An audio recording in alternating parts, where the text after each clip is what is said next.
Welcome. I am Martheus.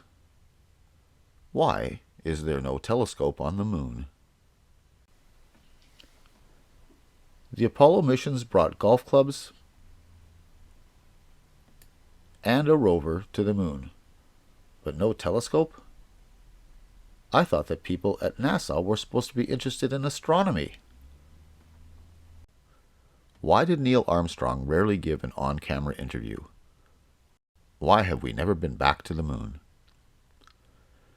Describe the countenance of the 3 astronauts in the following video. This is the press conference for Neil Armstrong, Buzz Aldrin, and Michael Collins after returning from the moon. Does their demeanor match the attitude of men who accomplished the greatest feat of mankind? Does it look like they are hiding something? Great adventure. It's an adventure that took place not just in the month of July, but rather one that took place in the last decade. We all here and the people listening in today had the opportunity to share that adventure over its developing and unfolding in the past months and years. It's our privilege today to share with you some of the details of that final month of July that was certainly the highlight for the 3 of us of that decade. It is my contention that it is impossible for living things to leave the orbit of the Earth. As is evident in the 8 dimensions epiphany, our bodies and our spirits, souls, consciousnesses are electric. Every neuron or synapse fires electric impulses. Every cell uses electric potential for regulation of molecules crossing membranes. And I suggest that every thought is contained in our own electric field. Our bodies are plugged into a dense matrix of electrons that is provided by the strong magnetic field of the Earth. This dense matrix of electrons provides our bodies the electricity/electrons it needs to function, similar to the way our bodies need dense enough oxygen to breathe. Anyone trying to climb a high mountain learns that 5 miles above sea level, the oxygen is so thin that one cannot breathe without artificial oxygen. And so it is with electricity. When we leave the Earth's orbit by more than 400 miles, we turn off the same way that a radio does when we unplug it. Consider this little considered piece of information. While investigating the moon landing claim, I learned that of the 574 people that have gone into space, no one has been able to go higher than 400 miles. Reports from these missions always has the astronauts seeing stars in their head and then going unconscious around the 400-mile mark. All except the 6 Apollo missions in the late 1960s and early 1970s. Not even NASA in the 80s, 90s, O's, 10s. In fact, the same space program that claimed to put men on the moon killed 14 astronauts more than 15 years later, blowing up 2 different space shuttles. And that was just trying to get men to the space station, only 150 miles above the surface of the Earth. In 1986, the Space Shuttle Challenger. 6, we have main engine start. 4, 3, 2, 1, and liftoff. Solid rocket boosters kicking in. 25th Space Shuttle mission, and it has cleared the tower. Heat protection tiles that protect the shuttle on its way back in during re-entry. We'll throttle down to 65%, throttling up, 3 engines now at 104%. Challenger, go at throttle up. Roger, go at throttle up. This shuttle mission will launch, my God.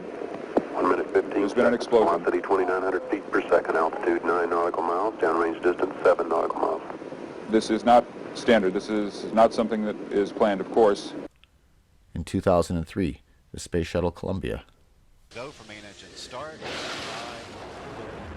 4, 3, 2, 1. We have booster ignition and liftoff of Space Shuttle Columbia experiments.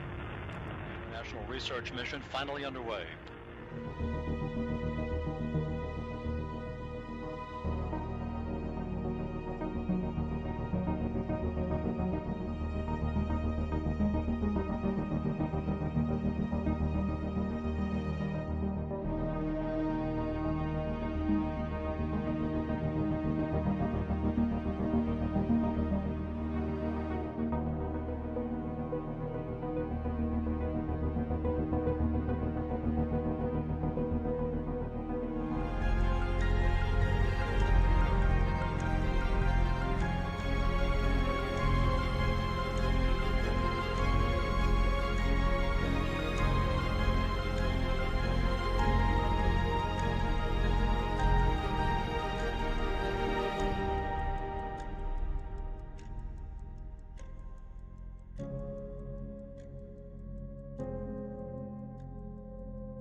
Think about it this way.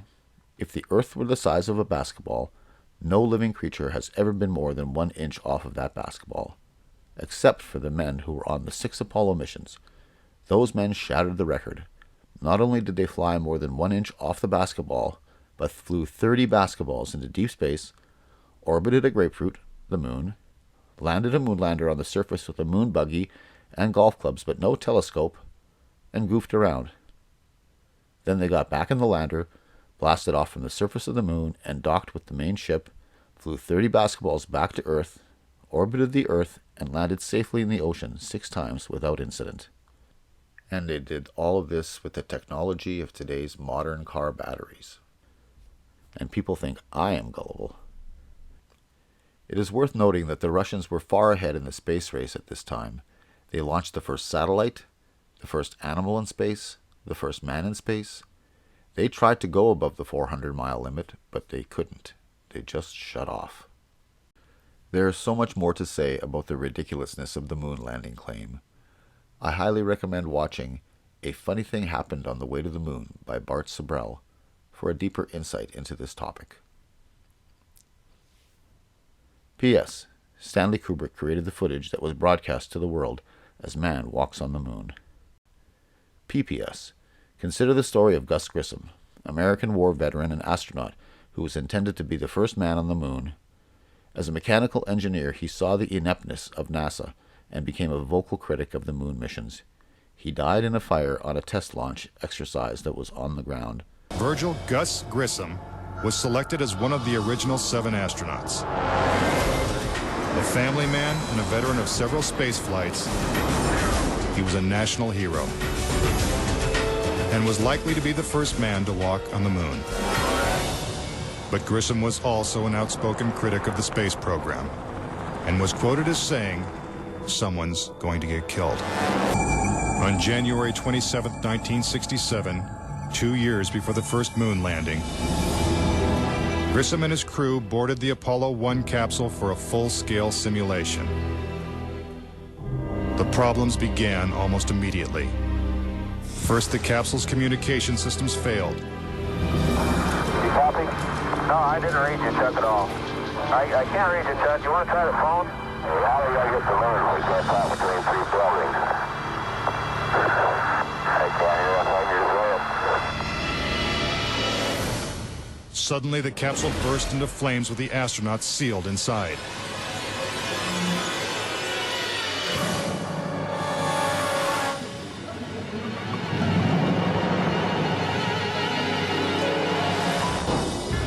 Tragically, Gus Grissom, Ed White, and Roger Chaffee lost their lives before ever leaving the launch pad. Gus Grissom's family believes the Apollo 1 fire was no accident. NASA was killing astronauts before they were in space.